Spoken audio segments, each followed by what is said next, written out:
Parents et amis, avec Gilles Parent.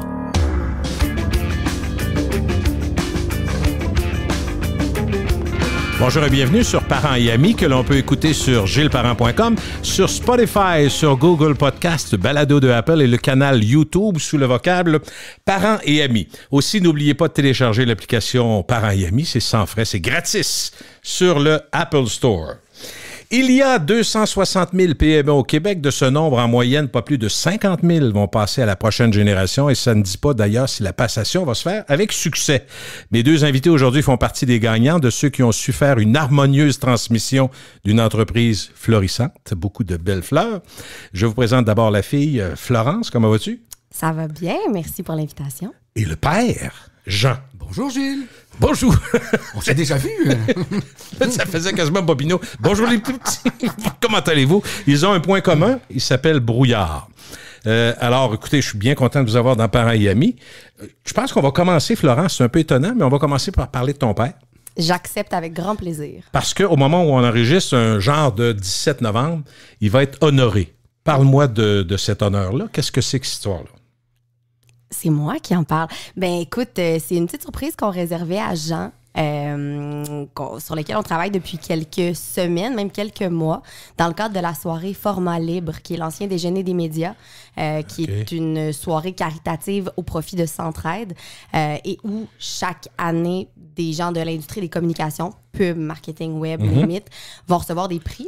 Et à chaque année, il y a un hommage de carrière. Et cette année, un membre du CA, qui est une ancienne stagiaire chez Brouillard, qui est quelqu'un de qui on est très près, qui aime beaucoup Jean et que moi j'aime beaucoup, pour ne pas la nommer Geneviève Richard à TVA, elle m'a dit « Hey, il y a cette catégorie-là, me semble que c'est fait pour Jean. » Et dans son dos, pendant qu'on était en vacances cet été, donc avec Geneviève, on a soumis sa candidature, préparé quelques textes. Et puis voilà, c'est ce soir, on y va toute l'équipe. Mais c'est plus un secret, j'espère que j'ai pas... Là, il sait, là. Non, ben, en fait, ce qui est très drôle, c'est que Jean est il est curieux, Jean, là. Hein? Jean est une personne qui aime beaucoup sortir et qui est très sociable, mais il l'a beaucoup fait dans sa vie. Donc, il le fait de moins en moins.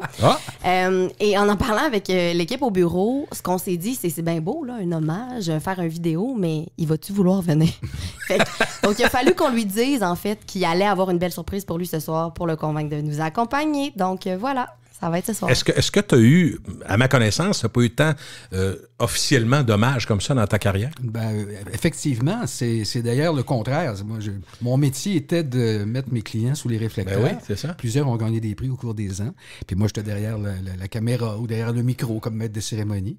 Mais j'avoue que ça me fait pas juste un petit velours, un gros velours, effectivement.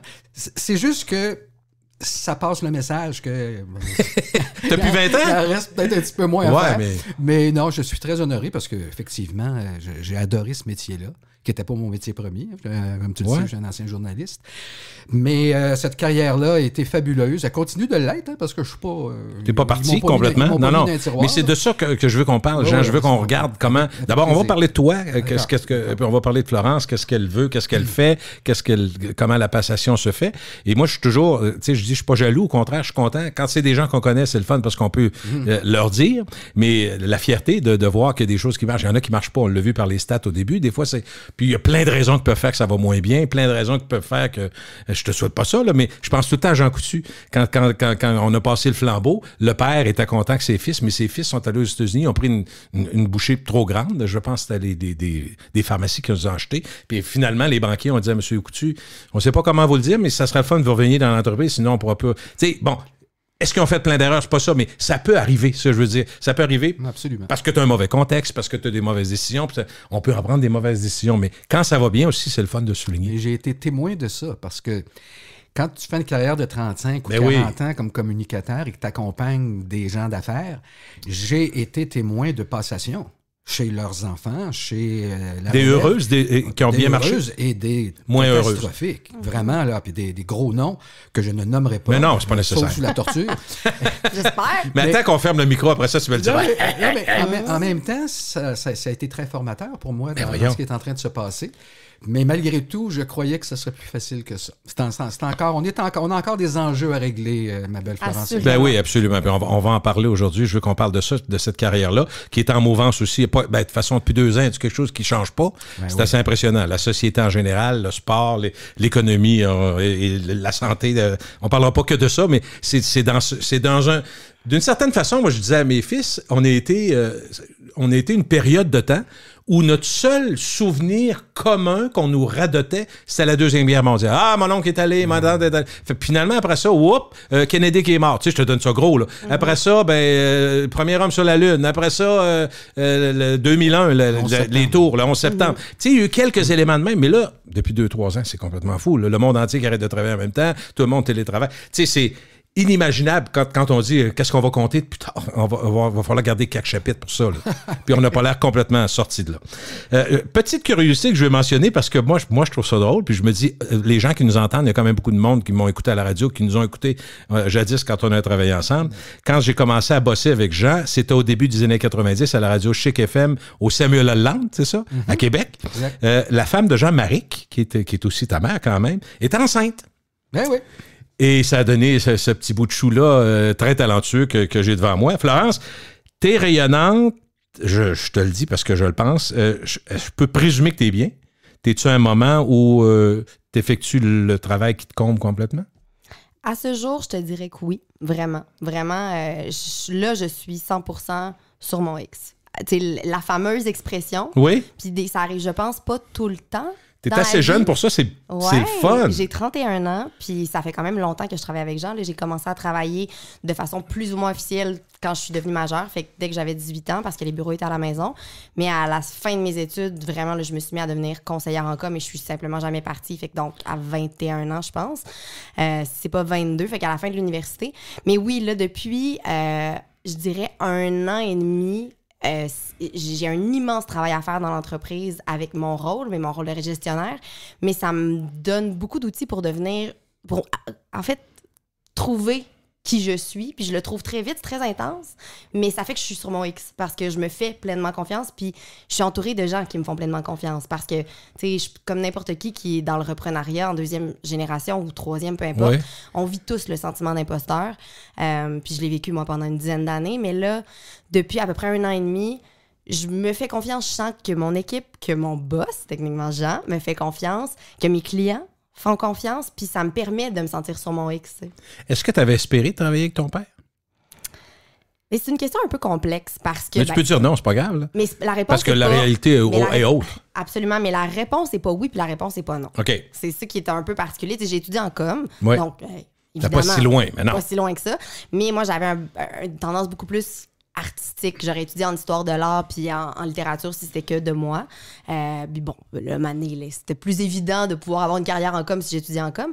Mais tout ça pour dire que oui, d'une certaine façon, parce que j'ai dit quand j'étais tout petite, là, on allait à Montréal, puis Jean, ça va le faire sourire, on regardait les gratte-ciels, puis je montrais à Jean puis Maric des tours, puis je leur disais que mon bureau allait être à tel étage, puis que j'allais avoir un ascenseur qui allait arriver dans mon bureau avec 2 grands aquariums sur le côté. Aucune ambition. Non, c'est ça. Elle avait vraiment mollo, la petite. Puis donc, moi, l'ascenseur arrivait dans mon bureau, les grands aquariums sur le côté, et j'allais être... Puis là, je disais à Jean puis Maric, tu sais, ça veut dire que je vais vous faire quoi? Et il me disait tout le temps, c'est quoi, présidente de compagnie? Ouais, c'est ça que tu me disais? Avec un attaché case. Avec un attaché case, exactement. Mais ça, on parle de, tu sais, en bas de 10 ans largement. En vieillissant, bon, je me suis un peu éloignée de idéal un peu fou. De cet idéal un peu fou. Un peu grand, surtout. Oui, un peu ça, grand. Florence, calme-toi.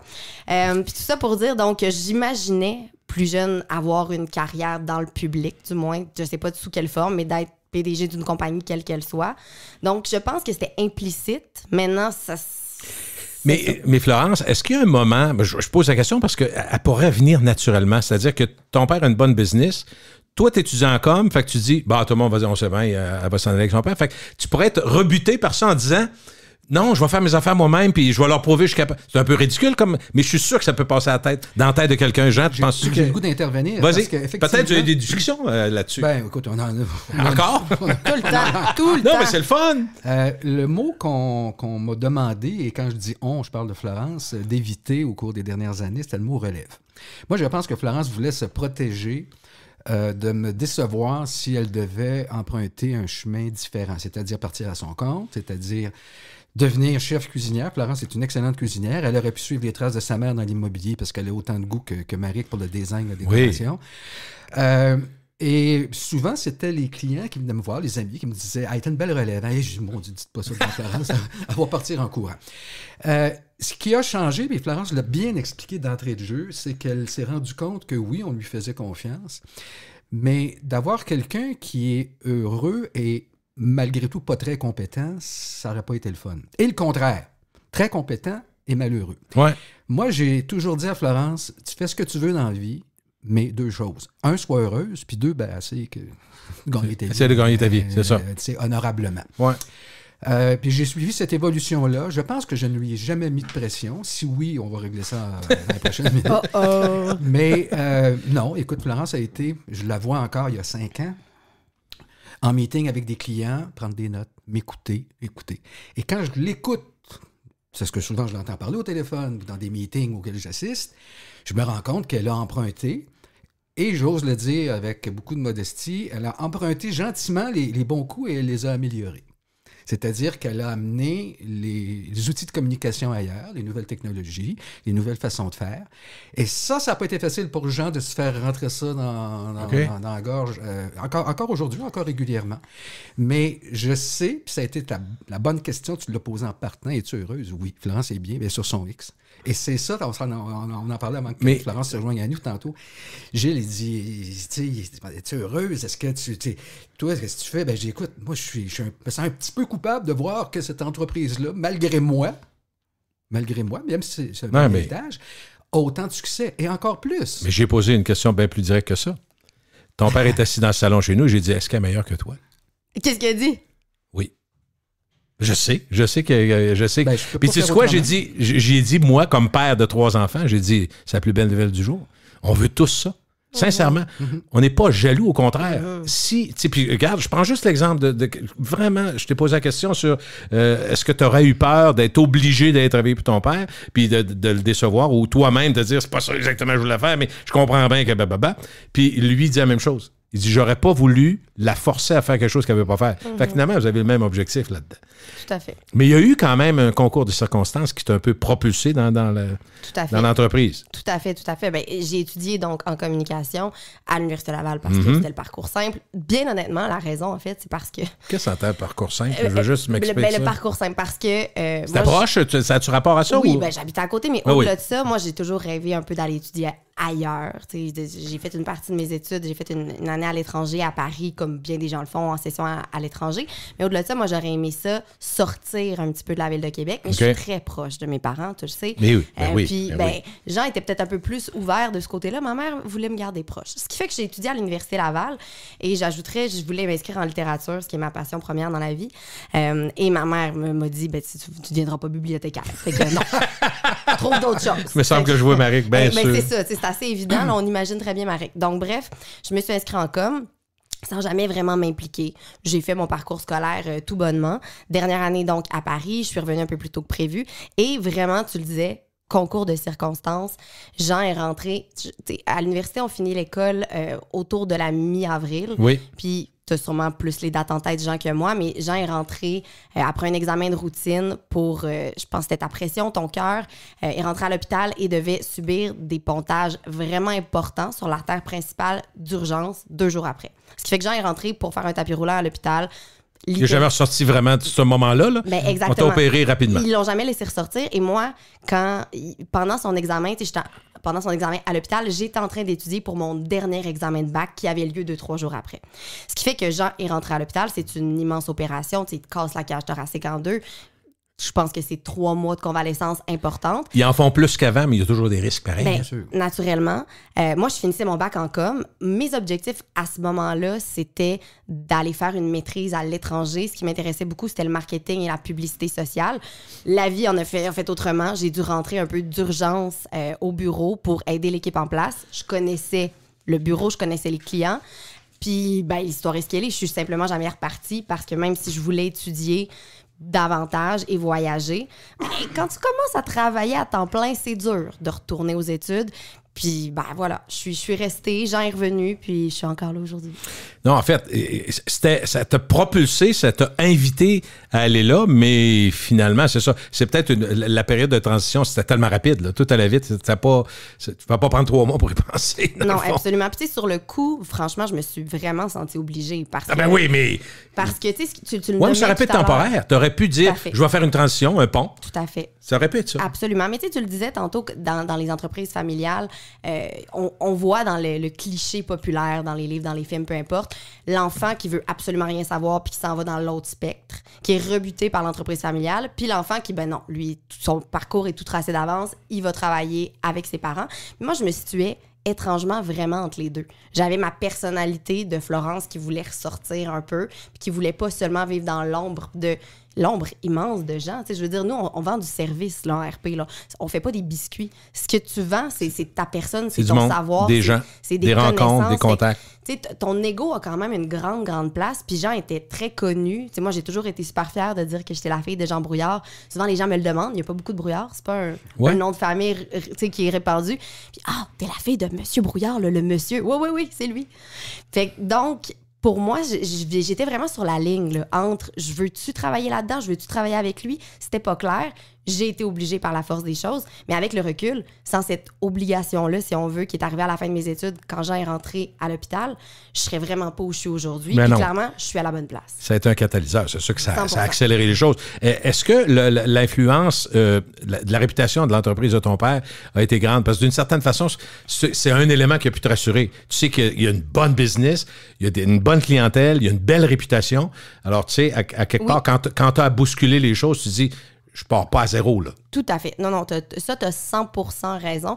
Puis, mais j'en ai plus pris conscience. Je pense que c'était assez superficiel. Il y a une dizaine d'années, ça, dans ma tête, comment c'était quantifiable. J'avais de la misère à le figurer. Mais aujourd'hui, j'en prends tellement conscience. Dans les dernières années, là, particulièrement, je suis particulièrement chanceuse. Il n'y a pas de doute. Tantôt, je sors d'une rencontre avec une nouvelle cliente qui me dit « Parle-moi de Brouillard ».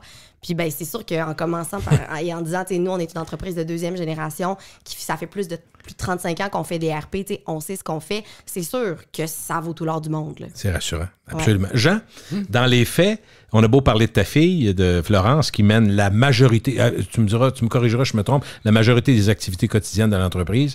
Il en reste pas moins que tu es toujours présent. Présent d'une certaine façon, mais j'imagine qu'il y a un genre, en bon québécois, de fade-out tranquillement. Alors, je veux que tu me parles un petit peu de... Tu restes président, là, quand même? Oui, je suis encore président. Je suis encore, mon nom est sur tous les contrats. Florence, on se parle plusieurs fois par jour et avec les conseillères seniors aussi, parce que c'est une équipe de femmes chez Brouillard, à part le président. Mm-hmm. Nos fournisseurs sont mâles et femelles, mais nos communicatrices sont des femmes. Juste à titre curiosité, je reviens à Florence. Quand tu étais sur les bancs d'école en communication, c'était-tu 80% de filles dans la classe? Oui. J'avais ce feeling-là parce que c'est vrai dans plusieurs domaines à l'université en passant. Les attachés de presse de réputation, je ne parle pas de relationnisme, mais des attachés de presse, surtout dans le domaine dans le politique. En politique aussi. En politique, c'est souvent des dames. Puis des fois, je me dis comment j'ai pu faire pour faire une carrière de 35 ans d'attaché de presse. Les gars, tu vois, c'est qui ce gros bonhomme-là qui arrive avec sa barbe? Mais j'étais à ma place, j'étais sur mon absolument, complètement. Lorsqu'il y a une transition qui s'opère comme celle qu'on a actuellement, j'ai appris, comme je le disais tout à l'heure, je pensais que tout ça se ferait facilement. Ça se passe pas mal, mais il faut bien faire les choses. Et on s'est entouré, et on est encore entouré, parce que le processus est enclenché depuis plus d'1 an, mais il est loin d'être terminé. Alors, on m'a fait comprendre qu'il y a 2 choses là-dedans. Tu as la gestion de l'entreprise et la propriété de l'entreprise. C'est logique. Pour ce qui est de la gestion, oui, je demeure président, oui, je signe les devis avec Florence, mais sur le plan de la communication, j'ai décodé, pour mon plus grand bonheur, que j'étais remplaçable.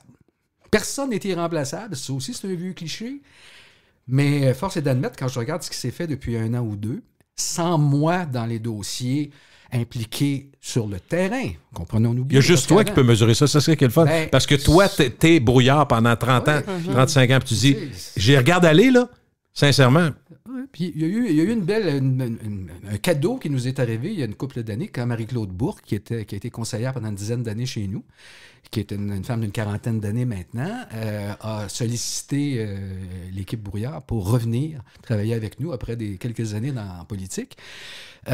Puis je te cache pas que ça a été pour Florence et pour moi une avenue extraordinaire. Parce que je me suis dit, c'est Marie-Claude qui a formé en bonne partie Florence, dans le sens où Florence était à ses côtés pendant des années. Et là, ben, Florence va devenir son patron, mais ça se fait tellement dans l'harmonie. Alors, j'ai dit, sur le plan de la gestion... Tu n'es pas obligé de revenir, hein? Ça veut dire beaucoup, je trouve. Non, j'ai travaillé avec Marie-Claude. Absolument, c'est vrai. Extraordinaire. Oui, t'as raison. Extraordinaire, mais dédiée, dévouée, talentueuse et professionnelle. C'est notre meilleure porte-parole, Marie-Claude. Elle nous adore. Qu'elle revienne, là, c'est tellement évocateur, complètement. C'est exceptionnel. Tu sais, Marie-Claude, c'est une grande dame, puis elle parle fort, puis tout le monde l'aime. Tu sais, dans le sens où elle n'a pas la langue de bois, elle dit ce qu'il faut, mais avec une fermeté, mais gentiment. C'est intéressant ce que tu dis parce que, tu sais, pour répondre à ta question, puis tu vois bien comme moi que j'en tourne autour du pot, puis il répond pas vraiment clairement, il est plus du tout impliqué dans les opérations, fondamentalement. Dans la gestion, les opérations, mais il est là. J'y arrivais. Oui, c'est ça. C'est difficile à dire, mais non, mais c'est correct, absolument. Mais je pense que pour plein de bonnes raisons aussi, parce que, ben, physiquement, t'es moins là. On a, comme toutes les entreprises, avec la pandémie, laissé entrer par la grande porte le télétravail, ce qui fait que on n'est pas tout le monde en équipe comme on l'était avant, toutes dans la même pièce, j'en ai compris. Mais c'est intéressant parce que, tu vois, c'est la première fois que je me fais la réflexion que probablement, consciemment ou inconsciemment, ça doit être très rassurant pour toi d'avoir quelqu'un comme Marie qui m'a formée, qui connaît Jean, qui a travaillé longtemps avec Jean, qui est plus âgé que moi, veut pas, qui fait un peu office de, bien que je suis sa boss, qui fait un peu office de pas de parent de l'équipe, mais d'une certaine façon, les coordonnatrices des opérations maintenant, puis on a Eva qui est directrice de l'administration. Alors, on a hiérarchisé un peu l'entreprise, de telle sorte que tu me posais la question, je suis arrivé tout à l'heure, est-ce que tu te sens-tu impliqué? Bien, Florence vient de le dire. Oui, je m'implique parce que je regarde absolument tous les courriels encore. Je suis présent sans être présent. Je texte régulièrement et on badine beaucoup. Je me présente souvent comme le président du club social auprès des filles parce que ça a toujours été mon rôle de patron de bien les entourer aux anniversaires, dans le temps des fêtes, des lunchs d'équipe chaque semaine. J'ai toujours été un peu, je pense, un bon patron, un bon vivant, comme les gens me connaissent. Mais au-delà de ça, actuellement, elles n'ont plus besoin du communicateur. Elles ont besoin d'un mentor à l'occasion. Elles ont besoin de se faire dire « Ah, il y a une petite coquille ici, on fait attention. » Mais sur le plan de la communication, Gilles me demande tantôt, est-ce que Florence te demande souvent conseil? Non. Conseil, oui. Souvent, non. Parce qu'elle n'en ressent pas le besoin et je ne ressens pas le besoin de lui suggérer de consulter Jean. Elle va consulter Marie-Claude, Eva, Sabrina, les autres employés. Quand tu as une équipe de cette qualité-là, le patron qui a 35 ans d'expérience, ben, j'ose le dire, il y en a qui ne lâchent pas le morceau. Moi, je suis en train de dire, je demeure dans cette entreprise-là 7 jours sur 7, tous les soirs, toutes les fins de semaine, ça demeure notre entreprise. Mais ma réflexion en communication, je l'aurais laissée à Florence et aux autres. Et si je le lève la main de temps en temps pour une petite réprimande, elle est très légère. Avec une plume. Tu sais. Et en même temps, tu aurais pu laisser ta place à ta fille. Ben, ça s'est fait quand même de façon assez spontanée au départ pour des raisons qu'on a évoquées tantôt, mais ça aurait pu être tiraillant ou au contraire comme allant de soi. Mais de ce que je comprends, la manière que tout ça s'est déroulé, ça allait de soi aussi. Elle n'était pas obligée de le faire, mais tu sais, les compétences étaient là, les qualifications et la démonstration de son talent au fil des années, ça a fait que tu te disais, je suis entre bonnes mains, dans le fond. L'entreprise est en bonnes mains. C'est exactement ça. Et je me répète que je suis foncièrement heureux de voir que l'entreprise est prolifique. Florissante. Et que Florence est heureuse. Florençante. Florençante. Mais elle est heureuse. Oui, absolument. Ça paraît. Ce qui ne veut pas dire qu'elle n'est pas. Mais non, il y a des journées à doigt sacré comme tout le monde. Il y a des journées qu'elle n'est pas de bonne humeur. Beaucoup, souvent. Oui, tu fermes le téléphone, puis un beau tabarnak, ça fait du bien de temps en temps pour dire que. Des fois, au téléphone. Oui, mais en même temps, c'est la vraie vie. Puis ça ne veut rien dire sur nos capacités à... Tu sais, vous parlez d'une équipe, mettons une équipe. Quand il y a quelque chose qui ne marche pas, un bon chef d'équipe ou une bonne... De ce que j'entends dans toutes les entrevues que j'ai faites, c'est quand il y a une décision à prendre, il faut t'apprendre.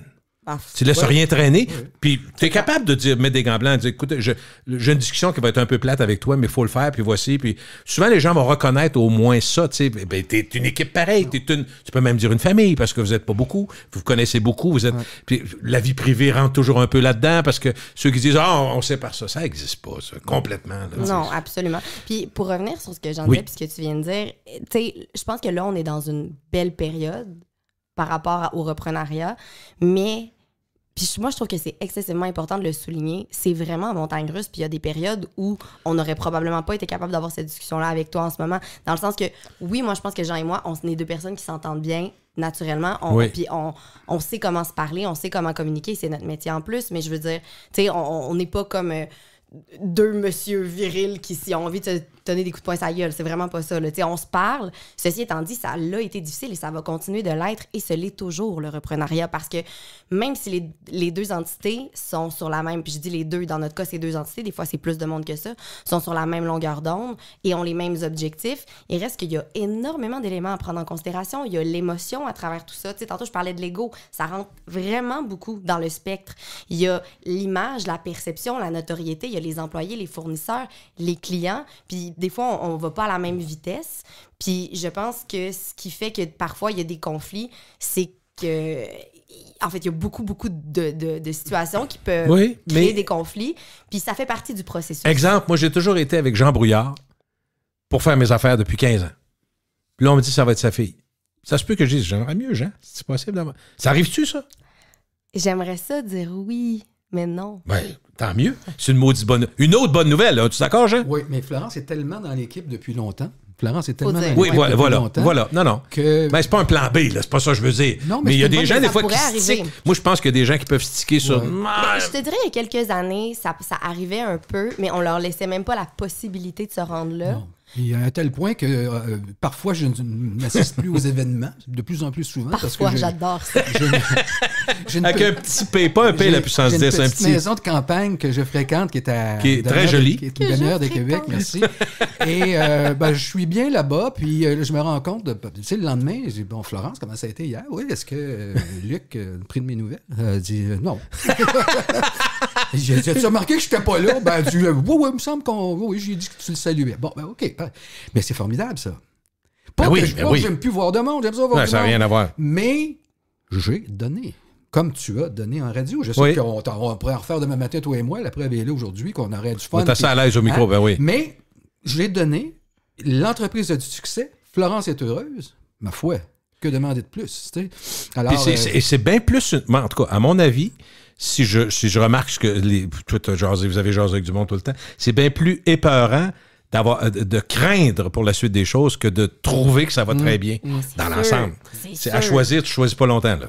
Bien, évidemment. Puis, tu sais, moi, je te dirais que c'est drôle qu'on se parle aujourd'hui parce que moi, sans avoir des idées de grandeur, de folie, tu sais, moi, je considère pas que le succès d'une entreprise va nécessairement par sa croissance à tout prix, en tout temps. Non. Vraiment pas, même. C'est pas nécessairement un de nos objectifs chez Brouillard. Pas du tout. Puis moi, j'en suis très fière. Puis pour moi, ça, c'est important. Mais où j'allais en venir avec ça, c'est qu'il reste qu'on a toutes sortes de projets. Et actuellement, là, on se parle, on est à la mi-novembre 2022. Tu sais, on est quand même à la veille d'une, appelons-la crise économique, dépression, répression, peu importe. On ne sait pas de quoi l'avenir va être fait dans le monde des affaires. Non. Puis... L'année 2023, de toute évidence, va être une transition. Tout le monde le sait. Non, encore, c'est ça. Au plan économique, je parle. Au plan économique. S'il n'y a pas de récession, c'est sûr qu'il va y avoir un ralentissement. Puis en plus, juste le...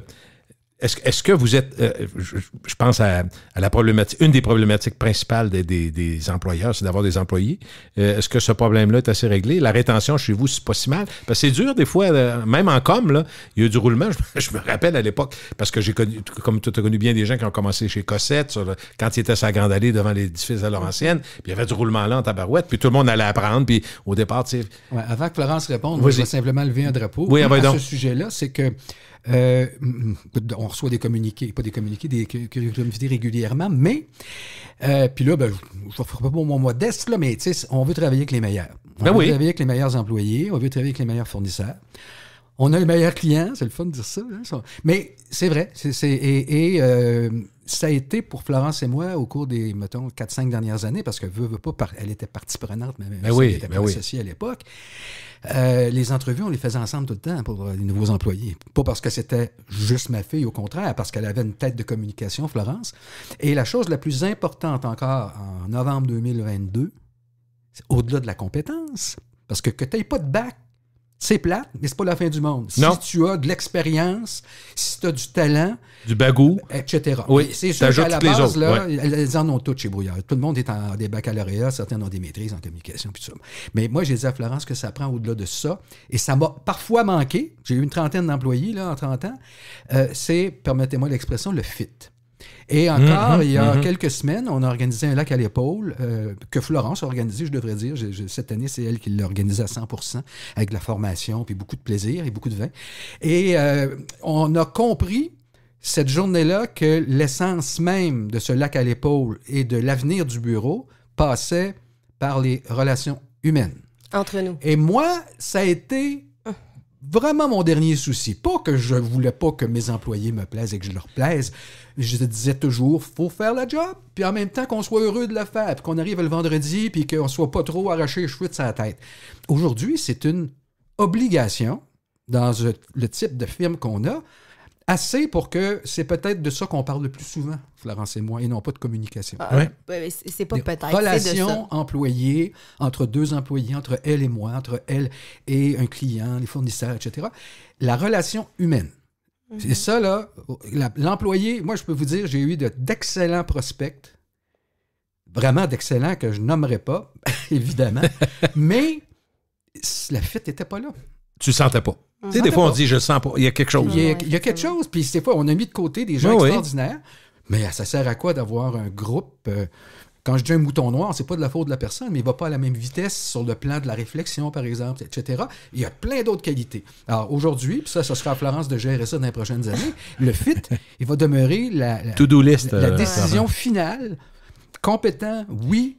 Excellent, oui. Expérience, oui. Fit, non. Merci, bonjour. Je dirais que c'est pas vrai pour toutes les entreprises, mais une entreprise comme la nôtre où tout le monde travaille en équipe, parce que c'est assez particulier, là, la façon dont nous on travaille dans notre agence, il n'y a pas de chargé de projet. Toutes les agences du monde ont des chargés de projet, pas nous. Et on travaille presque tous les dossiers, pas nécessairement toute l'équipe sur chaque dossier, mais toujours un petit conciliabule, si on veut, de conseillère en Juste com. Pour ceux qui nous entendent, changer de projet, ça fait quoi? C'est attitré à un... Exactement. Okay. C'est la personne qui... Là, je suis sûr. Là. Exactement. Mais tu sais, entre toi et moi, c'est deux mots vides, là, chargé de projet, ça veut absolument rien dire. Mais c'est la personne qui est chargée de ton dossier chez, par exemple, Cossette. Parce que tu en as parlé tantôt. Tout ça pour dire chargé en pub, on va parler de chargé de compte. C'est simplement une façon de dire les choses. Donc, c'est vrai que dans notre cas, le fameux fit dont j'en parle est essentiel à cause qu'on est une toute petite entreprise. Puis, veux pas, nous, c'est important qu'on s'entende très, très bien les uns avec les autres. Puis, effectivement, moi, c'est quelque chose sur lequel je mets beaucoup, beaucoup d'énergie. Puis, tu posais la question à la base, en fait, est-ce qu'on a de la difficulté à recruter ou avec la rétention? On a une très bonne rétention. On est excessivement chanceux, mais c'est parce que les gens qu'on choisit, on a besoin d'avoir un sentiment de familiarité exceptionnel avec eux, si on veut. Ça peut être un jeu très dangereux, hein, par exemple. Parfois, on a goûté à notre propre médecine, puis on a fait beaucoup d'erreurs aussi dans le passé. Là. Parfois, tu as un bon fit de personnalité avec la personne, mais les compétences suivent pas. Là, c'est ça. Parfois, nous, on a besoin de gens qui sont infiniment dédiés au travail. Les filles ont des très bonnes conditions, ils ont des bons salaires. Moi, je suis bien fière de dire, on a fait l'exercice récemment, puis ils ont des salaires au-delà de la moyenne comme au Québec. Fait que c'est vraiment... C'est important pour nous. Faut arrêter de penser aussi, tu es à Québec, une petite ville. Non, tu peux avoir une très bonne agence, puis il y a des bonnes conditions comparables. Exactement. C'est comparable et même au-dessus de ce qui se fait à Montréal, parce que dans l'univers des agences, souvent, au contraire, tantôt tu parlais de beaucoup de roulements dans les années 80 chez Cossette, c'est normal, puis c'est connu. Mais c'était à autre temps, probablement, qu'aujourd'hui. Non, mais dans ces agences-là, il reste que tu travailles beaucoup, beaucoup, beaucoup, puis tu n'as pas les salaires qui vont avec. Mais tout ça pour dire que, donc, nous, les gens dans notre équipe, ils doivent être très, très, très dédiés et ils doivent avoir Brouillard tatoué sur le cœur, sinon ça fonctionne pas. Donc, tu sais, on a appris avec le temps aussi qu'un certain type d'employé ne peut pas fitter dans notre cadre. Puis, on a fait des erreurs. Puis, tu sais, Jean est un très bon patron. Moi, je suis pas du tout le même style de patron que lui. On n'a pas la même personnalité pantoute, Jean puis moi. Tout à fait normal, là. Évidemment, mais il a fallu qu'on l'apprenne aussi parce que moi, le seul patron presque que j'ai eu dans ma vie, c'est Jean. Fait que moi, je suis sa fille, je pense que j'y ressemble. Mais non, Florence n'est pas pantoute pareil. Puis, je l'apprends tous les jours. Puis, des fois, je suis comme, OK, bon, mets du Jean un petit peu là-dedans. Mais tout ça pour dire donc qu'on n'a pas de difficulté de recrutement. On a de la facilité avec la rétention, touchons du bois, parce que c'est vraiment exceptionnel dans notre situation. Là, vraiment. Juste des filles au bureau. Tu sais, qu'on dit des coques, là, 7 filles ensemble, ça peut se pogner plus. Mais est-ce que, je présume, là, ça me semble une évidence, là, dans la balance des inconvénients, tu te dis, ben non, il y a tellement de plus. Là. Est-ce que c'est plus dur à gérer? Mais tu peux peut-être me dire, j'ai jamais eu à gérer ben des gars. Là. Effectivement. Moi, j'en ai juste eu un employé masculin. J'en ai eu plusieurs dans le passé. Mais c'est sûr que, des gars, de façon générale, pour l'aspect interpersonnel à laquelle on faisait allusion tantôt, c'est plus simple. Parce que vous en faites un petit peu moins de façon générale. C'est les détails, mettons. Dans les fleurs du tapis. Ouais. Les filles, oui, ça parle un peu dans le dos, ça bitchouille, ça, bon, appelle ça comme tu veux. Mais, oui. Mais c'est très clair chez nous, qu'on essaye Mais quand tu le sais, tu peux travailler avec ça. Exactement. Quand tu le reconnais surtout, pas que tu le sais, tu le reconnais. Puis c'est un concours de circonstances juste des filles parce que tu posais la question tantôt, est-ce qu'en com, quand tu étais à l'université, il y avait beaucoup de gars? Il y en avait par exemple, mais les gars qui avaient en communication, c'était des gars particulièrement extravertis et excentriques qui veulent être plus souvent qu'autrement, ils finissent soit attachés politiques, pour les plus straight de la gang, ou à la télé, ou en animation, ou à la radio. Oui. Donc, c'est vraiment plus ça le profil. Alors que des gens qui vont en agence, en RP, c'est vraiment plus féminin. De façon générale. Mais c'est important de dire que Brouillard n'est pas une agence de communication de filles. C'est une agence de communication qui emploie actuellement... Mais ça donne de même, c'est parce que les meilleurs sont là. Ben, on a toujours dit au hockey, le repêchage, choisis le meilleur joueur disponible. Pas nécessairement le meilleur joueur de centre. Si tu en as déjà 4, si c'est le meilleur, tu le prends. Absolument. Moi, j'ai toujours dit ça à Florence également, que essayons de voir qui est la meilleure personne disponible. C'est pour ça que sur notre site web, maintenant, page Facebook, etc., il y a un lien. Écoute, on embauche. On n'est pas en embauche actuellement, mais n'importe qui peut cliquer là-dessus et postuler chez nous. Et si quelqu'un est formidable, parce qu'il y en a du monde formidable, même si on n'a pas d'emploi pour cette personne-là à temps plein ou à court terme, peut vous dire qu'on va la rencontrer. Puis ça, ben, inutile de dire que le téléphone sonne aussi, parce qu'on a une petite réputation quand même. Oui, quand même. Mais le but, c'est de choisir la meilleure personne disponible. Puis il se trouve qu'il y a beaucoup de femmes, de dames qui étudient la communication. Ben, voilà. Je pense aussi que l'aura qu'on projette avec l'image de l'entreprise actuellement, depuis que moi, je suis beaucoup dans l'image de l'entreprise puis la notoriété, reste que ça a quelque chose de féminin, tu sais. Veux pas, c'est pas mal moi qui est derrière tout ça. Oui. Puis j'ajouterais quelque chose de très cool. On est très chanceux, tu sais, je te dis, on a une bonne rétention, mais actuellement, là, les gens qui sont dans notre équipe, plus de la moitié, c'est des filles qui sont venues cogner en disant, moi, c'est mon rêve de travailler chez Brouillard. Wow! Puis ça, c'est quand même vraiment malade. Ouais, ça, c'est très, très cool. Puis c'est ce qui me permet, moi aussi, en tant qu'employeur, contrairement à beaucoup de mes amis qui ont des business puis qui se cassent la tête en ce moment pour essayer de recruter, de rester un peu la tête froide et de ne pas faire n'importe quoi pour aller chercher l'attention d'employés potentiels et d'employés futurs, comme beaucoup de business le font depuis 2 ans, parce que au final, tu te ramasses à, oui, tu engages, mais tu n'engages pas les bons employés, fait que tu perds ton temps. Puis il y a du circonstanciel, le monnaie, tu ne bâtis pas là-dessus. Là. Ben, absolument. Absolument. Qu'est-ce que tu aimes le plus de ton travail? Il y a plein de choses que tu fais aujourd'hui, mais je sais que tu as même quelques cordes à ton arc dont on n'a pas parlé. Tu es comme agente d'artiste, de ce que je comprends. Ouais. Tu loues un Airbnb. Le gars me sent en premier, tu sais. Non, mais... À quel numéro? À quel numéro, c'est ça. Il y a beaucoup de choses, des tâches qui t'incombent, mais tu vas me dire, j'aime mon travail en général, mais y a-tu des choses que tu dis, c'est le fun, je fais ça aujourd'hui. Rencontrer du monde, peu importe, c'est quoi? Moi, c'est ce que je préfère... Tu peux me faire un top 3, là, pas de pas. La stratégie. C'est vraiment ça. OK. Moi, je suis quelqu'un brainstormer, puis... La stratégie, trouver des façons différentes de propulser des idées, de faire rayonner des gens. Ça, c'est assurément ce que je préfère et je dirais que c'est ça dans quoi j'excelle. Donc, il faut que j'essaie de mettre du temps là-dedans, de mettre du temps dédié à la stratégie dans mon agenda, de mettre des gens en relation. Ça, c'est vraiment quelque chose qui vient...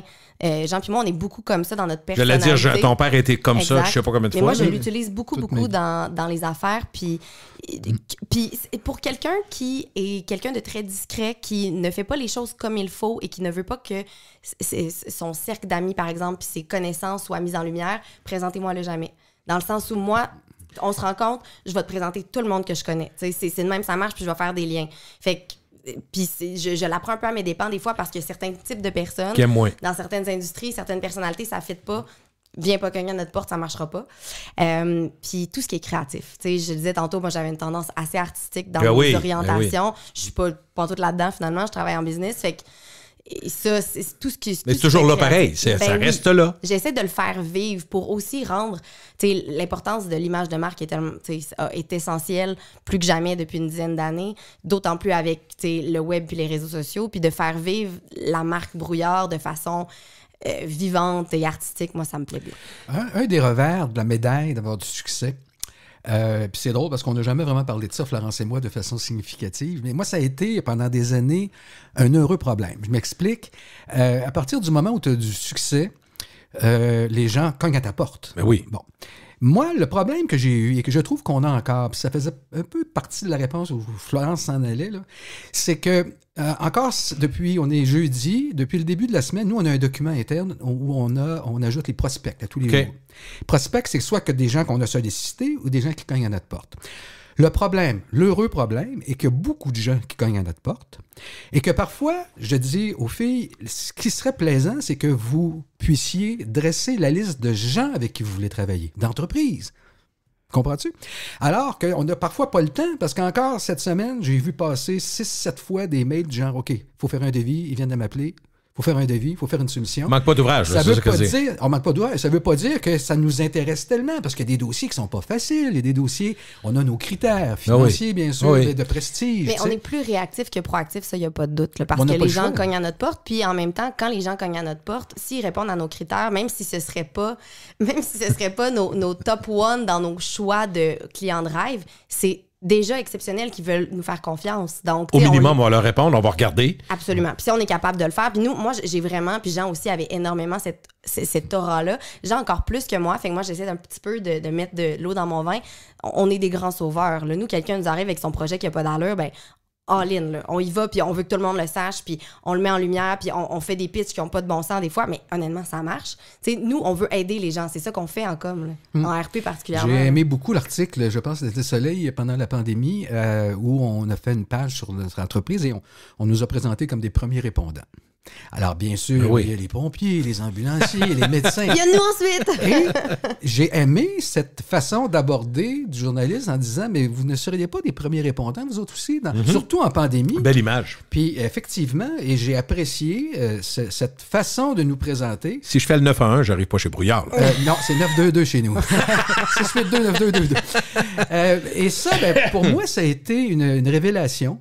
Notamment parce que je ne m'étais jamais vraiment vu comme ça, mais à quelque part, c'est ça qu'on fait dans la vie. Gestion de crise, ça fait partie de votre mandat. De la brume, engager Brouillard, là, c'est parfois pour des gens qui veulent effectivement se faire connaître, se faire aider. Ou qui sont dans le trouble, ouais, c'est sûr. Alors, mais ça, c'est une façon de... Pour moi, ça a été quand même, je me répète, toujours un peu un problème de devoir mettre de côté des gens avec qui j'aurais aimé travailler, faire un pitch et rencontrer, parce qu'il fallait déjà que je m'occupe des gens qui nous sollicitent. T'es pas obligé. Mais on l'a fait, et c'est encore le cas. Et je disais à Florence, il faut que tu sois à l'aise. Tu peux le rencontrer, mais rencontre-le, parle-lui. Dis pas non automatiquement. Il faut au moins voir de quoi il en retourne, parce que c'est pas tout le monde qui a la bonne approche avec nous. Là. Il y a des gens il y en a qui n'ont pas... C'est pas leur métier. Là. Mais je peux vous dire qu'en même temps, on est en mode pro-action quand même, en tout temps. Mais surtout réaction. Florence a raison, écoute le téléphone. Mais tu sais, une mauvaise perception, mais je prends tout le temps le même exemple, mais j'ai travaillé à la radio dans Beauce, pas longtemps, mais dans ma carrière, je me rappelle, on était un garage Clich Auto à Vallée-Jonction. Puis je me rappelle, je faisais des reportages en direct, des remotes. J'en ai pas fait beaucoup dans ma carrière, mais j'ai ça, pas ça, parce qu'on me méritait, c'était payant aussi, mais en même temps, tu sais. Et je me rappelle, à un moment donné, il y a un directeur là-bas qui m'a dit quelque chose qui m'est toujours resté, et il dit, tu sais, tu vois toutes sortes de monde rentrer dans une salle de montre. Hein? Puis il dit, là, moi, je vois un gars arriver tout croche, il sentait le fumier. Puis tu sais, habillé tout croche, mais il venait chercher un F-150, full équipe à 70 000. Puis il est arrivé avec quasiment une sacoche d'argent. Mais il dit, tu sais, moi, je me disais, c'est qui fait ici? Mais il dit, perception. Je savais pas. Fait que tu sais, quand ce que vous dites là, c'est un peu ça, c'est la même affaire. Avant de classer quelqu'un, tu y parles, ça se peut que ça marche pas. Tu regardes. Mais nous, on laisse vraiment la chance au coureur. Mais je pense que c'est aussi une question de valeur fondamentale que Jean et moi, on partage. Là. Jamais, on va fermer la porte à quelqu'un qui a l'air... La seule chose qu'on pourrait faire, c'est quand c'est de l'argent sale. T'sais. Ben oui, ça, c'est un autre game. Là. C'est tout. C'est presque tout. Puis évidemment, les dossiers qu'on touche pas vraiment de la politique, notamment. Mais sinon, on laisse les gens... venir à nous, puis notre objectif, nous, parfois, c'est des genres de des diamants bruts, ces gens-là, puis on les dépoussière, on leur fait un bon coaching de porte-parole, puis ils deviennent super intéressants et pertinents, mais ils ont besoin parfois d'une agence comme nous pour les encadrer. Jean, il faut qu'on parle un peu de ton parcours un peu atypique, quand même, atypique. Tu as commencé en journalisme, tu as viré au com, mais y a-tu un peu d'hasard là-dedans? Je me rappelle plus. Ça s'est passé pas mal quand tu as commencé. Raconte-moi, t'es étudiant en journalisme, dans le fond? Moi, depuis que je suis né... Un petit bac mou? Depuis que je suis né, que je voulais être journaliste sportif. Et j'achetais mon journal. Écoute, tu l'as fait, me semble? Bien sûr. À Radio-Can, entre autres? Oui, j'ai commencé à Radio-Canada. J'ai travaillé à CJRP, au sport, à CHRC. Et il se trouve que j'ai été, à l'été 84, qui est l'été charnière de ma vie, j'ai été la personne la plus heureuse au monde parce que j'étais à Radio-Canada dans ce temps-là à Québec. On fêtera. Voilà. Mère et mon Dieu. Tout le monde était là-dessus et c'est les Jeux olympiques à Los Angeles. Alors, Brouillard, il a été à la radio le matin, à la télé le midi, à la télé le soir. Remplaçait tout le monde. Et à la fin de l'été, je pensais être... limogé? Non, au contraire, l'irremplaçable. OK. Mais plus de travail. Oh! Alors, donc, on est en automne 84 et c'est là que mon métier a évolué. De journaliste, je suis devenu recherchiste pour une émission de télévision où j'ai passé 3 ans, où j'ai développé mon carnet de contacts pour ensuite, par un concours de circonstances incroyables, me ramasser du côté de TVA. Parce que TVA voulait rencontrer un chroniqueur qui travaillait dans un petit journal dont j'étais le rédacteur en chef. Mais le chroniqueur masqué, c'était moi. Alors, quand ils se sont rendus compte de ça, ils m'ont fait une offre sur le champ et j'ai quitté Radio-Canada pour TVA. Et de là... Pendant 2 ans, j'ai travaillé 100 heures par semaine. Je continuais des piges un peu partout. Et certaines agences de publicité de Québec ont commencé à me solliciter pour organiser des conférences de presse. Ben, j'ai dit, écoute, moi, je suis un journaliste, je suis un chroniqueur, je suis un animateur, je ne suis pas un relationniste ou un attaché de presse. Mais j'ai dit, je vais vous dépanner. Faites ça 2-3 fois. Hop, c'est intéressant, ça. Créneau à Québec, peu de gens. De la demande. Il y a moyen de gagner sa vie. Alors là, mon regretté ancien meilleur ami Yves Asselin, qui est décédé maintenant, qui est un producteur à TVA à Québec, m'a dit, écoute, Jean, il dit, vas-y, puis si ça ne marche pas ton affaire, tu vas revenir. Alors, j'ai eu la très bonne idée, je pense, de rédiger une petite lettre à 250 hommes et femmes d'affaires de la région, des amis, des contacts, mais même des médecins, des dentistes, en disant, bonne nouvelle, je viens de partir à mon compte, Jean Brouillard Communication, et au bout de 30 lettres, j'avais déjà plus de temps à consacrer à personne d'autre. Ça, c'est en 1988. Ça, c'est rassurant, là. Oui, puis en même temps... un peu? Ben oui, parce que forcément... Peux-tu livrer ça tout seul, moi? Je suis en train de rédiger un manuscrit actuellement où je résume un peu le début de cette carrière de communicateur-là. Et je me suis relu encore hier et je ris parce que je me disais, OK, je fais quoi, là? Je me lève le matin, je vais me faire un café. Mais là, j'appelle qui? Bon, je commence par qui? Puis ça va s'appeler comment, cette entreprise-là? Puis je fais-tu des cartes d'affaires? Puis du papier à lettres? Et là, j'ai tout, pendant tout ce dernier été, là, j'ai tout ramassé mes souvenirs et effectivement, ça n'a jamais arrêté. 1 employé, 2 employés, 3 employés, on en fait un peu plus, etc.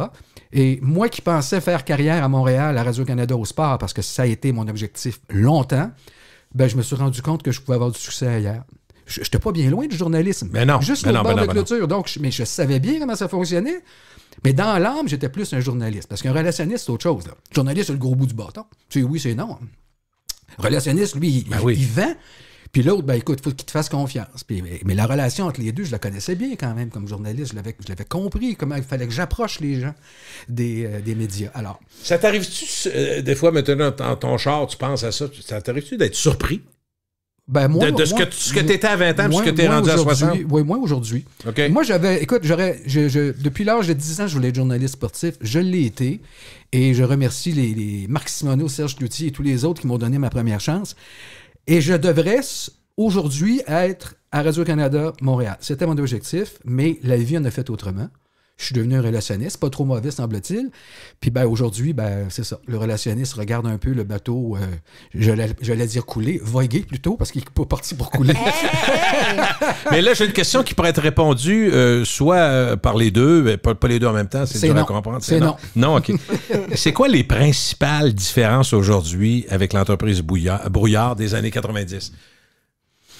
Florence a connu les deux. Ouais. Je vais peut-être Florence. À ça, mais écoute, ça, c'est peut-être juste l'évolution dans le fond, mais je veux dire, en fait, c'était d'abord relation de presse au départ. Mettons qu'on lance ça début. Mais écoute, on va plus loin que ça. Là. Quand j'ai commencé, écoute, il n'y a à peu près pas d'ordinateur, évidemment pas de fax.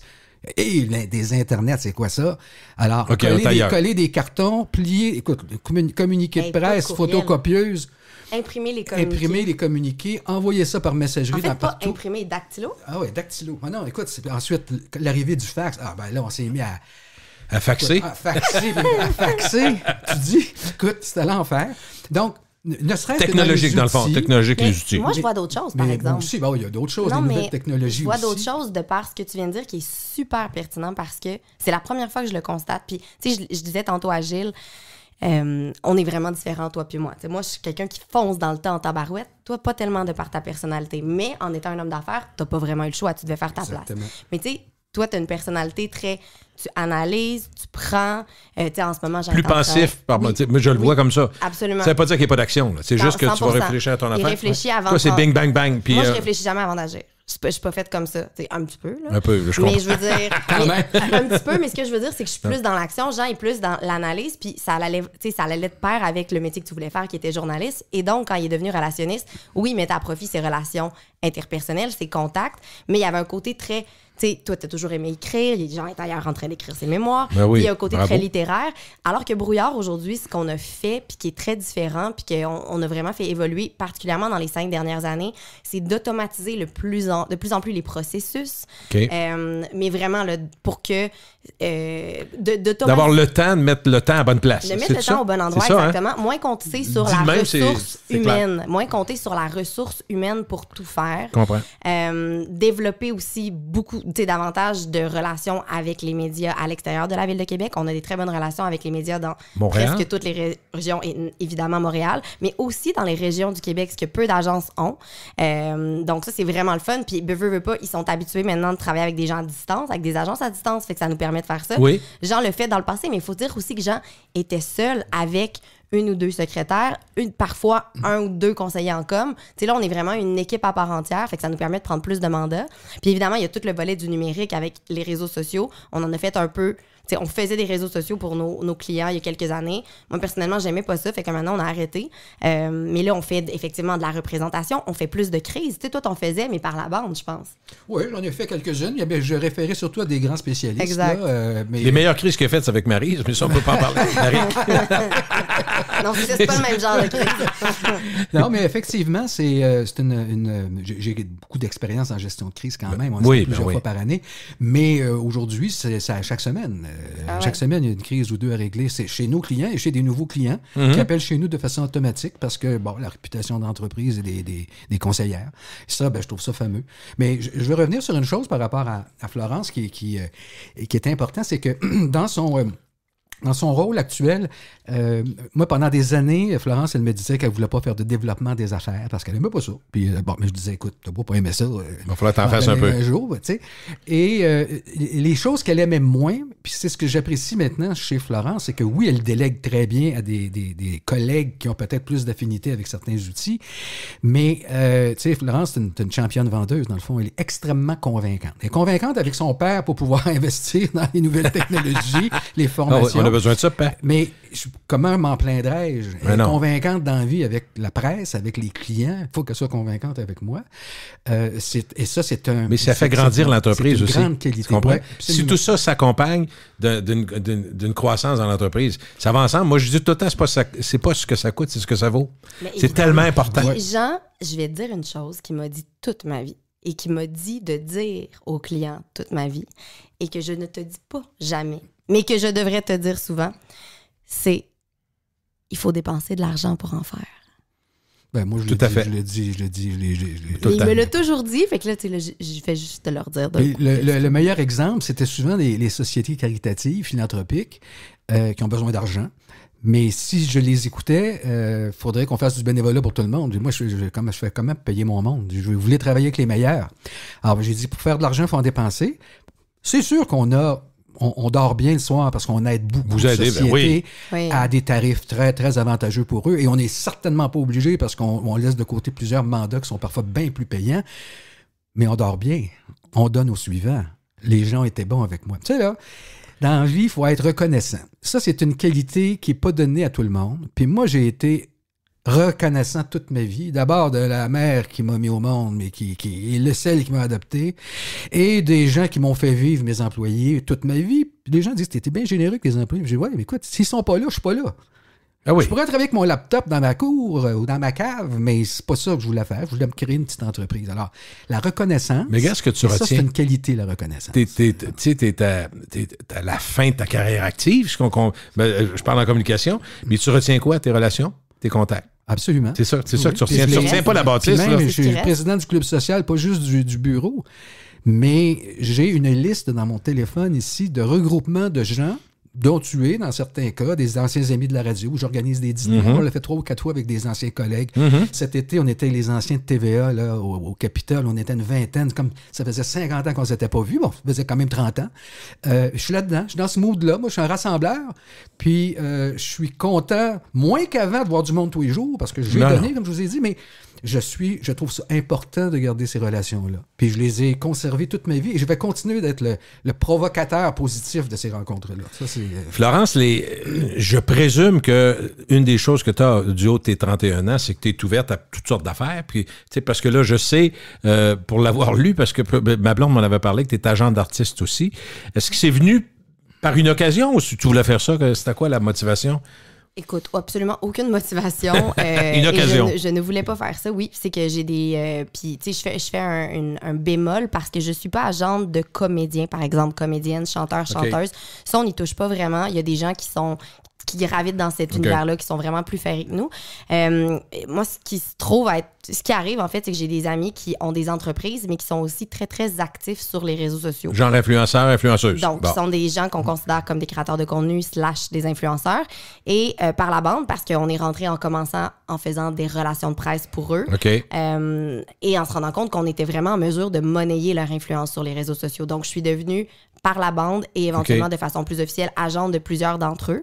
Et on a eu des très beaux succès. Donc, j'ai beaucoup de demandes et pour plein de raisons, je dis malheureusement souvent non, puis j'essaie de ne plus en prendre. Ça me demande beaucoup de temps et d'énergie. Puis moi, j'en donne, là. Tu sais, j'en donne beaucoup. J'en donne. On est en train de comprendre ça. C'est assez intense. Oui, moi, j'en donne. Mais quand t'embarques pour t'es élevé comme moi aussi. Tant qu'à faire quelque chose, il fallait comme du monde. Exactement. Puis ça me tient à cœur. Tu sais, Jean, il rit de moi avec ça, mais il sait. Là. Moi, quand j'embarque dans quelque chose, ça me tient à cœur. Là, puis c'est vrai que je finis par être convaincante. Donc, j'adore ça. Je le fais. Mais c'est ça. J'écrème un peu. Ça veut pas dire que Brouillard ne va pas en faire davantage, mais ce qu'il faut comprendre, c'est que c'est des relations qui transcendent largement la relation professionnelle souvent. Parce qu'on tombe dans le personnel. Les gens qui ont besoin d'un agent ont besoin de conseils. Ils n'ont pas juste besoin qu'on corrige leurs textes, leurs posts, leurs vidéos. T'sais, ils ont besoin de conseils, ils ont besoin ne pas faire et faire. Absolument. Puis c'est très énergivore. C'est très agréable, mais c'est énergivore. Et quand tu gères une business puis tu as beaucoup d'autres clients, c'est un peu complexe. Je suis absolument jaloux, par ailleurs, à ce sujet-là, de voir à quel point, tous les jours, les influenceurs, influenceuses en question reçoivent de grandes compagnies des milliers de dollars pour un story, un post, un truc. Écoute, nous, on travaille très fort. On gagne oui. Mais ces jeunes-là, notamment ceux dont Florence a la collaboration, c'est un nouveau métier. On le sait, là. Florence est une spécialiste de ça, les influenceurs. Si tu as beaucoup de gens qui te suivent, ben, tu peux vraiment monnayer ça. Là. Ben, écoute, c'est l'ancien, j'allais dire Journal de Québec, existe encore et je les salue. Mais avant, on mettait 5000 pièces à CJRP dans 30 spots. Mais aujourd'hui, le 5000 pièces, il s'en va dans 2 photos sur Instagram de telle jeune fille ou telle qui porte par hasard quelque chose qui pourrait parce être... Parce qu'il y a 100 000 personnes qui y suivent, comme avant, il y avait 100 000 qui écoutaient CJRP ou 100 000 qui lisaient le Journal de Québec. C'est une nouvelle approche. Et ça, moi, ça j'ai eu de la misère à comprendre ça. Puis là, quand je regarde à tous les jours les demandes qui sont faites, puis je vois les influenceurs écrire à Florence, puis bon, ils font juste transférer le mail qu'ils ont reçu. Écoute, des grandes compagnies, là. Des compagnies dans l'alimentation. C'est ce qu'on m'offre. Mais les plus grandes multinationales que tu peux imaginer. C'est là, écoute, mettons, je vais dire Heinz, c'est pas vrai, là, mais Heinz va écrire à tel influenceur en disant, écoute, on aimerait ça, là, c'est le festival du ketchup qui s'en vient. Peux-tu être notre porte-parole pour une fin de semaine? On aurait un budget de 25 000. Tu sais, ça. Pardon? Je ne vais pas faire des relations de presse. Je fais quoi, moi, là? Faut que je mange du ketchup. Non, mais non, je refuse. Comme Rod Stewart, je refuse. C'est un des aspects avec lesquels j'ai eu le plus de misère c'est étonnant de m'adapter. Puis en même temps, je disais à Florence, écoute, ces gens-là te font confiance. le public les entreprises et le public fait confiance aux influenceurs. Et c'est pour ça que les influenceurs se doivent d'être bien gérés, bien accompagnés. On a vu cet hiver, cette histoire de Sunwing, vous vous rappelez, avec les influenceurs. Oui. Florence a été une référence dans certaines stations de radio et de télé pour expliquer à quel point il peut y avoir un frame-up derrière tout ça, mais ces gens-là ont de l'influence. Et ça peut être néfaste et négatif. Donc, ces gens-là, puis je vous dis, je connais les gens avec qui Florence fait ce travail-là, les influenceurs, influenceuses, ce sont des gens, ça coche. Ce sont des gens qui sont professionnels et c'est pour ça que, de temps en temps, on peut manquer son coup parce que quelqu'un peut, à un moment donné, dire un mauvais mot à quelque part. On sait que ça arrive. Guillaume, pauvre Guillaume, là, Métivier, à un moment donné, en même temps, il est très suivi, mais c'est un comédien bien connu. Mais c'est facile de déraper. Ouais. Et ça, c'est un... Moi, depuis le début... Parce que les erreurs sont tellement multipliées avec les réseaux sociaux. Pour faire le contrôle complètement. Les faussetés, les lanceurs d'alerte, en fait, nomme-les. On est là-dedans du matin au soir. Du matin au soir. Moi, moins maintenant. Ce qui fait que je dors pas beaucoup. Alors, mais ça, c'est une autre chose. Est-ce que le fait que tu sois une référence, est-ce que tu es à l'aise d'aller parler, mettons, à télé? Je te vois, moi, tu me semblais très à l'aise, mais... Probablement parce que tu sais de quoi tu parles, c'est peut-être ça? Oui. Parce que c'est pas facile d'aller là défendre ou pas juste défendre, expliquer. Les premières fois, Florence, si tu permets, Florence m'a demandé mon avis, mais j'ai dit, je vais te dire une chose. Un, je sais que tu es capable de parler sur le sens du monde, mais deuxièmement, la question qu'il faut que tu te poses, c'est de quoi tu parles. Puis, des fois, là, tu sais, l'histoire de Sunwing, là, Florence, elle a lu l'article, elle a compris les enjeux, elle a écrit un texte qui a passé dans tous les journaux pour expliquer à quel point cette situation-là était X, Y, Z. Tu as posé la bonne question, Gilles. Est-ce que tu sais de quoi tu parles? Moi, je peux te dire que j'ai déjà donné une entrevue il y a plusieurs années. Je pense que c'était au Devoir sur un sujet donné. On était plusieurs relationnistes qui avaient été approchés. Et le lendemain, je me suis rendu compte que mon texte n'était pas là. Et quand j'ai appelé au Devoir, on m'a expliqué que je n'avais pas parlé pantoute du bon dossier. Moi, j'étais complètement dans le champ. C'était un dossier politique où j'étais très au courant, mais il y en avait deux qui se ressemblaient, puis j'ai répondu au journaliste qui avait l'air trop pressé pour me reprendre. Il m'a dit « Merci, M. Brouillard, bonjour. » Et ça, j'en ai jamais vraiment parlé. Là, mais tu vois, faut ça m'est arrivé, moi, ça. Ouais. Mais il faut savoir de quoi on parle. Mais à la base, t'es passé à la télé, c'est une chose. Moi, c'était la première fois que ça m'arrivait. Puis j'ai appelé des amis agents qui me coachent un peu. Je savais pas quoi faire. Je regardais par là. Bref. Donc, il y a l'aspect de quoi tu as l'air, comment tu te présentes. Je me suis calmée, j'en ai fait d'autres, je me suis habituée. Fait que ça, il n'y a pas de problème. Mais je te dirais que parler de l'histoire de il l'avait appelé la saga Sunwing, puis ça a commencé comme ça, puis depuis, j'en fais régulièrement. Je comprenais, en fait, les enjeux. Tu n'as pas besoin de comprendre, de connaître les détails de fond en comble de ce qui s'est passé. L'idée, c'était de clarifier la situation pour le public, le grand public qui travaille pas dans notre industrie. Puis je suis appelée à le refaire assez souvent, honnêtement, mais tu vois, ça me fait penser, puis je pense que tu m'avais jamais raconté l'histoire avec Le Devoir, mais je pense qu'au printemps, LCN m'a appelé pour que je commente le divorce très médiatisé et la poursuite judiciaire de Johnny Depp contre Amber Heard, son ancienne femme. Puis bon, somme toute, ce qui s'est passé, c'est que évidemment, elle le poursuivait en justice pour violence conjugale. Puis non seulement elle a perdu, mais elle a complètement perdu la face aux yeux du public. Puis Johnny Depp, qui aurait, entre guillemets, selon la poursuite, battu sa femme, lui s'en est sorti plus populaire que jamais. Fait que d'un point de vue communicationnel, c'est excessivement intéressant. On essaie de comprendre, nous autres, comment ça se fait. Exactement. Ceci étant dit, moi, je n'avais pas du tout suivi ce procès-là, donc j'ai dit à LCN, je suis vraiment désolée, mais je suis pas à l'aise, honnêtement. Même si je comprends les mécanismes de com', s'il me posait des questions pointues, j'y arriverais pas.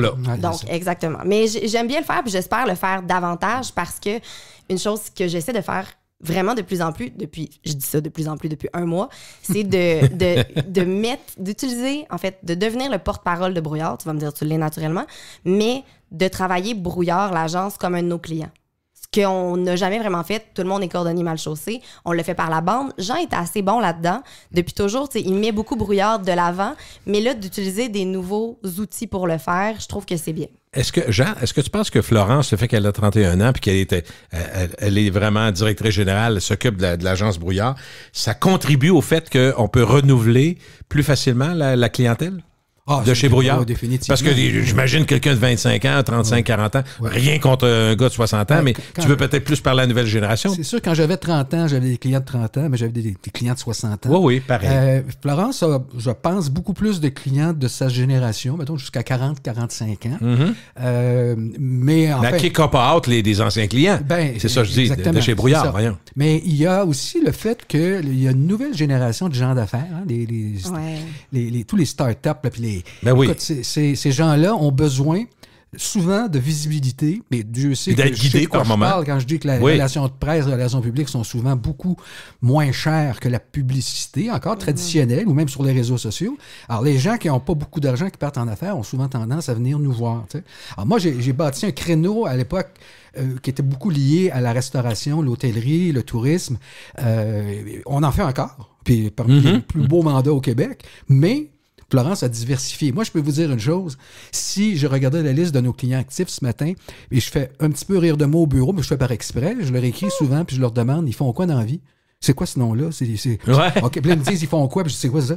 C'est des affaires que j'aurais pas touché avec une perche de 50 pieds dans le temps, mais l'entreprise Brouillard aujourd'hui analyse la situation, les gens nous ont sollicités, et il y a de tout. Il y a du bijou, du vêtement. Écoute, nomme-les, là, tu sais, dans les soins de beauté. Technologie. T'étais plus resto et... oui, j'analysais tout, mais tu sais, on avait un créneau qui était un peu limité. Ouais, en même temps, j'étais pas obligé d'aller voir gens, ailleurs. moi, j'ai les plus grosses ouvertures, c'est avec Brouillard que j'ai vécu ça.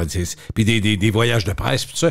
Je te dis pas que c'est une déclinaison qui n'existe plus chez vous, mais ça a été beaucoup ça, en tout cas, quand on était des médias. Des grosses ouvertures, des coups d'éclat, puis avec plein de monde. Je me disais tout le temps, ça doit coûter tellement cher. D'ailleurs, juste une anecdote. Dans les derniers mois, je suis tombé sur un dossier chez CAFEM, où on a travaillé, donc, comme tu le disais, ensemble. Et de tous les événements, mettons, on a fait 10 000 mandats depuis 35 ans, de tous les événements qu'on a fait de presse, l'événement qui a attiré le plus de médias était l'ouverture du pub La Jungle. Il y avait du monde de tous les médias, de tous les niveaux dans tous les médias. Ça, par exemple. Oui, beaucoup. C'est parce que...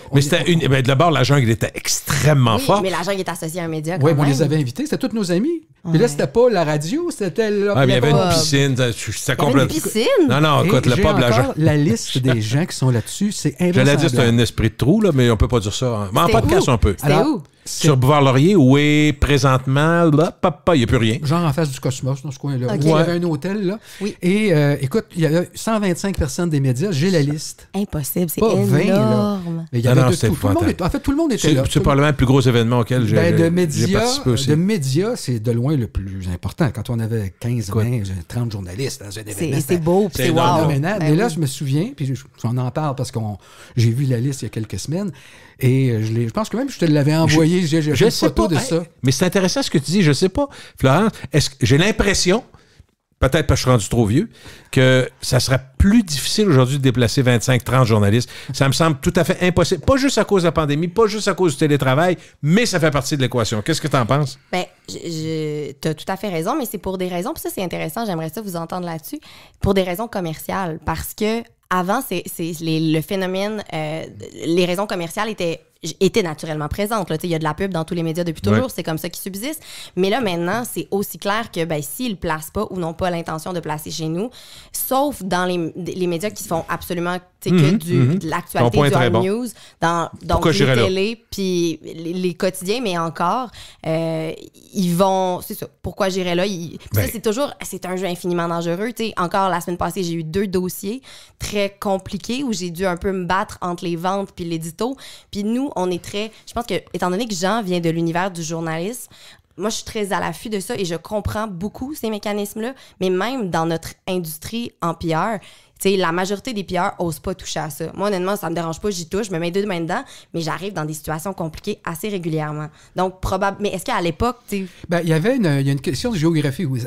Quand j'ai commencé, il y a, 35 on était plus libre aussi. Moi, je te dis, je suis au micro, là. Ouais, Jean était au micro aussi, excuse-moi, Jean. On était plus libre.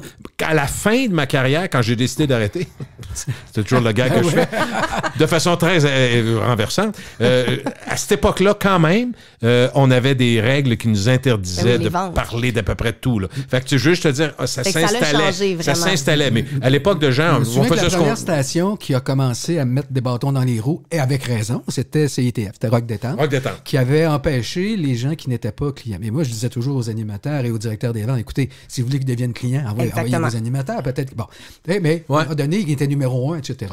Mais j'allais dire tout à l'heure que j'ai comme créé une espèce de nouvel outil, tous ces repas de presse, des centaines et des centaines, alors qu'à Montréal, ça se faisait pas. Ça se faisait pas. Montréal est grand, les gens se déplaçaient. Était véritablement un des premiers à faire. Je faisais un pitch pour un voyage de presse la semaine dernière, puis maintenant des press trips, puis tout le monde fait ça, puis j'étais comme, nous, on en fait depuis 35 ans pour vrai, et il y en a fait, là. Puis il y a des anecdotes là, qui ne se disent vraiment pas ici. Il y en a tellement. Vous allez les lire bientôt. Mais effectivement, puis autre chose, c'est qu'encore cette semaine, Florence était à Montréal pour le lancement d'un spiritueux. Puis, tu sais, dans le temps, c'était... On pourrait, tu sais, la presse va couvrir, mais la jeune fille n'était pas là, la journaliste, parce qu'elle pouvait pas. Dans le temps, c'était un peu compliqué. Aujourd'hui, on a mis ça beaucoup plus simple. On aime ça voir les gens encore.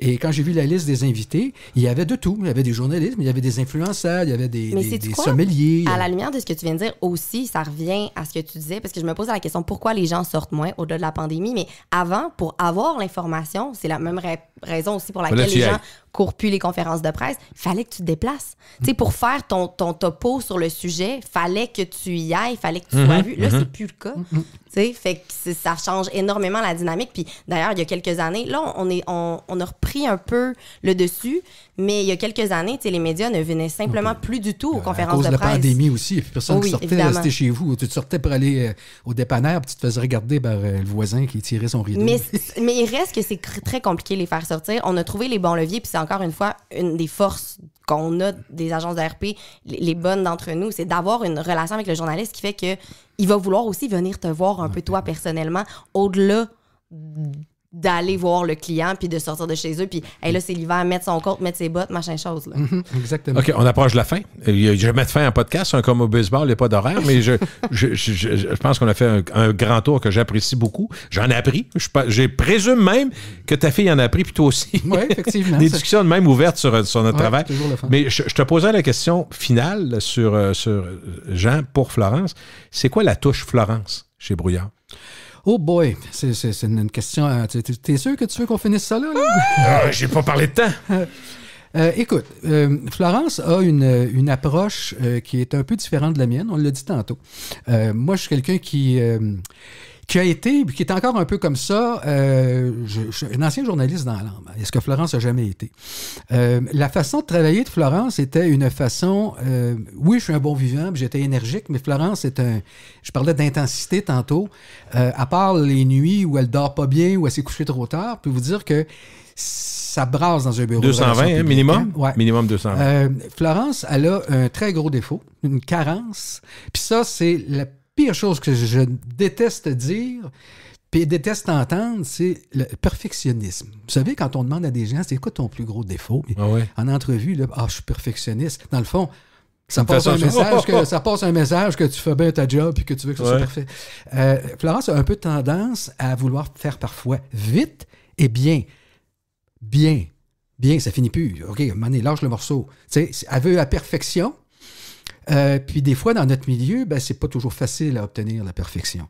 Mais c'est vrai que c'est une qualité d'avoir le désir de faire le travail convenablement. Elle a maintenant une équipe plus imposante que la mienne à l'époque. Elle peut déléguer davantage, mais en même temps, plus tu délègues, moins tu as le contrôle sur les atouts.